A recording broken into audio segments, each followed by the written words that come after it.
नमस्कार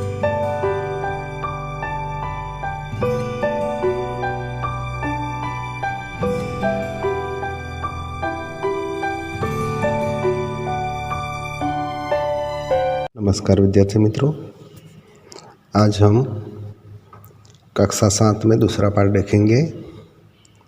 इसका नाम है हम भी बने महान। यह एक प्रेरक प्रसंग है। इस पाठ में देखें कि महान व्यक्तियों में कुछ विशेष गुण होते हैं। किसी में मानवता के प्रति गहरा प्रेम होता है, तो किसी में प्रामाणिकता होती है, कोई अपने नियम का पक्का होता है। चरित्र और स्वभाव की ऐसी विशेषताएं ही व्यक्ति को महान बनाती है। तो इस पाठ में ऐसे ही गुणी महान व्यक्तियों के बारे में बताया गया है कि जिनके गुण के कारण ही वे लोग सफल हो पाए हैं। तो इस पाठ में आप लोगों को अलग अलग प्रसंग दिए गए हैं। तो पहला प्रसंग है कर्तव्य, उसके बारे में देखेंगे। इस प्रसंग में नरेंद्र नामक लड़का आगे चलकर स्वामी विवेकानंद के नाम से प्रसिद्ध हुआ। नरेंद्र के बचपन का प्रसंग यहाँ लिया गया है। मेले में से नरेंद्र ने शिवलिंग खरीदा है और कुछ दूर जाकर वह देखता है कि एक छोटा बच्चा मोटर कार के नीचे आने वाला होता है। उसे बचाने में नरेंद्र का शिवलिंग टूट जाता है। तब नरेंद्र कहता है कि इस बालक की जान बचाना मेरा पहला कर्तव्य है। यानी किसी जान को वह ज़्यादा महत्व देता है, जान बचाना। उसी तरह दूसरा प्रसंग है नियम सबके लिए है। इस प्रसंग में गोपाल कृष्ण गोखले के नाम से जो प्रसिद्ध व्यक्ति बने और उन्होंने देश की बड़ी सेवा भी की, उनका प्रसंग लिया गया है। तो एक बार वे स्वयं सेवक का काम कर रहे थे और स्वयं सेवक में उन्हें सूचित किया गया था कि निमंत्रण पत्र देकर सभा स्थल में लोगों को आने दें। समारोह के मुख्य अतिथि मुख्य न्यायाधीश महादेव गोविंद रानडे के पास ही निमंत्रण पत्र नहीं था। तो स्वयं सेवक ने उन्हें रोका। तब स्वागत समिति के लोगों ने देखा कि जो उनका मुख्य अतिथि है, उन्हें लेने के लिए वे सामने से आगे गए और उन्हें अंदर मंच की ओर ले जाने लगे। तब स्वयं सेवक बने गोखले कहते हैं कि नियम सबके लिए समान होने चाहिए, ऐसे भेदभाव नहीं रखने चाहिए। अब आगे दूसरा प्रसंग है सफलता का रहस्य। मनुष्य कैसे सफल हो सकता है, उसके बारे में इस प्रसंग को दिया गया है, जिसमें प्रसिद्ध क्रिकेटर सचिन तेंदुलकर कैसे क्रिकेट की दुनिया में सफल हुए, इस बात को बताया गया है। तो एक बार under 14 cricket team cricket match खेलने के लिए पूरी टीम अहमदाबाद के होटल में ठहरी थी।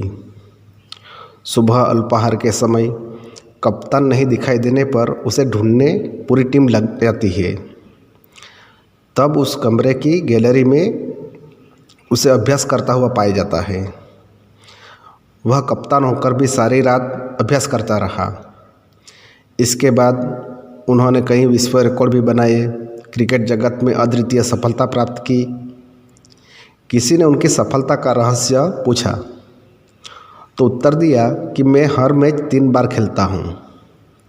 पहले अभ्यास के रूप में, दूसरी बार सचमुच मैदान में, और मैच के बाद मूल्यांकन व सुधार के रूप में कि उनमें क्या कमी रह गई है उसको सुधारने के लिए वह तीसरी बार भी प्रैक्टिस करते हैं। तो इस तरह वे एक सफल क्रिकेटर बन पाए। आगे दूसरा प्रसंग है जिसका नाम दिया गया है प्रामाणिकता। इस प्रसंग में हजरत अली की प्रामाणिकता को बताया गया है। हजरत अली राज के खजाने की जांच करने के लिए गए थे। वहाँ पर 2 सरदार निजी काम के लिए उनके पास आए। हजरत ने जो राज का काम था वो पूरा कर लिया। उसके बाद जो मोमबत्ती जला कर रखी थी वो बुझाकर उन्होंने मेज के खाने में से दूसरी मोमबत्ती जलाई। सरदार के पूछने पर उन्होंने बताया कि राजकीय काम के लिए राजकीय मोमबत्ती और निजी काम के लिए उन्होंने अपनी मोमबत्ती जलाई। उन्होंने बताया कि हर एक आदमी को चोरी और हरामखोरी से बचकर रहना चाहिए। राजकाज का काम तभी अच्छी तरह से चल सकता है जब लोगों में इस तरह की प्रामाणिकता हो। और हमारे पुरखों ने भी कहा है कि किसी के धन माल की लालसा मत करो। मेले में सब खिलौने ले रहे थे। तब नरेंद्र नामक एक लड़के ने 2 रुपए का एक शिवलिंग खरीदा। अब भी उसके पास एक चवन्नी बची थी। उसने एक लड़के को रोता देखकर उसने पूछा, क्यों रो रहा है? मेरे पास एक चवन्नी थी, कहीं गिर गई। अब मेरी माँ मुझे बहुत पिटेगी। कोई बात नहीं, यह लो चवन्नी। नरेंद्र ने अपनी चवन्नी उसे दे दी और आगे बढ़ गया। अभी नरेंद्र कुछ दूर ही गया था कि सामने से एक मोटर आती दिखाई दी। एक छोटा सा बच्चा उस मोटर से बिल्कुल बेखबर चला जा रहा था। नरेंद्र ने झपट कर उस बालक को खींच लिया। एक पल की देरी होती तो वह बालक मोटर के नीचे आ जाता। इस झपटने की क्रिया में नरेंद्र के हाथ से शिवलिंग छूटकर गिर गया और टूट गया। इस दौरान इकट्ठे हुए लोगों में से किसी ने कहा, बेचारे का नुकसान हो गया। कितने चाव से खरीदा था शिवलिंग। इससे क्या? इस बालक की जान बचाना मेरा कर्तव्य है। वस्तु से भी व्यक्ति का जीवन ज्यादा महत्वपूर्ण है। मानवता सबसे ऊपर है। बचपन से ही ऐसे ख्यालात रखने वाला नरेंद्र आगे चलकर स्वामी विवेकानंद के नाम से प्रसिद्ध हुआ। बात सन 1885 की है। पूना के न्यू इंग्लिश हाई स्कूल में समारोह हो रहा था। प्रमुख द्वार पर एक स्वयंसेवक नियुक्त था, जिसे यह कर्तव्य भार दिया गया था कि आने वाले अतिथियों के निमंत्रण पत्र देखकर उन्हें सभा स्थल पर यथास्थान बिठा दे। उस समारोह के मुख्य अतिथि थे मुख्य न्यायाधीश महादेव गोविंद रानड़े। जैसे ही वह विद्यालय के द्वार पर पहुंचे, वैसे ही स्वयंसेवक ने उन्हें अंदर जाने से शालीनता पूर्वक रोक दिया और निमंत्रण पत्र की मांग की। बेटा, मेरे पास तो निमंत्रण पत्र नहीं है। क्षमा करें, तब आप अंदर प्रवेश न कर सकेंगे। द्वार पर रानड़े को देखकर स्वागत समिति के कई सदस्य आ गए और उन्हें मंच की ओर ले जाने का प्रयास करने लगे। श्रीमान, मेरे कार्य में यदि स्वागत समिति के सदस्य ही रोड़ा अटकाएंगे तो फिर मैं अपना कर्तव्य कैसे निभा सकूंगा? कोई भी अतिथि हो, उसके पास निमंत्रण पत्र होना ही चाहिए। भेदभाव की नीति मुझसे नहीं बरती जाएगी। यह स्वयंसेवक आगे चलकर गोपाल कृष्ण गोखले के नाम से प्रसिद्ध हुआ और देश की बड़ी सेवा की। आइए मित्रों, ऐसा एक और प्रसंग सुनते हैं जिसमें सफलता का रहस्य छिपा है। तो सुनिए, सफलता का रहस्य। अंडर 14 क्रिकेट टीम के कप्तान के रूप में एक लड़का अपनी टीम के साथ क्रिकेट मैच खेलने के लिए अहमदाबाद में आया था। उसकी टीम 5 स्टार होटल में ठहरी थी। सुबह उठते ही पूरी टीम कोच मैनेजर के साथ अल्पाहार के लिए तैयार थी। एकमात्र कप्तान नहीं दिखाई दे रहा था। उसे ढूंढने के लिए पूरी टीम लग गई, पर वह नहीं मिला। बाद में किसी ने जाकर उसके कमरे की गैलरी में देखा तो वह एक हाथ से गेंद फेंक रहा था और ज्यों ही गेंद दीवार से टकराकर वापस आती थी, तो दूसरे हाथ से बल्ले से गेंद को खेल रहा था। साथी खिलाड़ी टीम में शामिल होने पर ही संतुष्ट थे, लेकिन वह कप्तान होकर भी सारी रात अपने आप अभ्यास करता रहा। उसका अभ्यास एवं क्रिकेट के प्रति लगाव देखकर कोच, मैनेजर और सभी साथी खिलाड़ी दंग रह गए। आगे चलकर इस लड़के ने क्रिकेट जगत में अद्वितीय सफलता प्राप्त की। कई विश्व रिकॉर्ड उसके कदम चूमने लगे। किसी ने उसकी सफलता का रहस्य पूछा तो बड़ी विनम्रता से उत्तर दिया, मैं हर मैच 3 बार खेलता हूँ। पहले अभ्यास के रूप में, दूसरी बार सचमुच मैदान में, तथापि मैच के बाद मूल्यांकन व सुधार आवश्यकता के रूप में।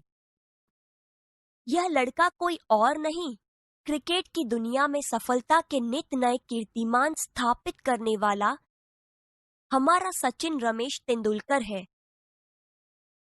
सचमुच एकाग्रता, अविरत अभ्यास, कठोर परिश्रम एवं लगन ही सफलता के आधार है।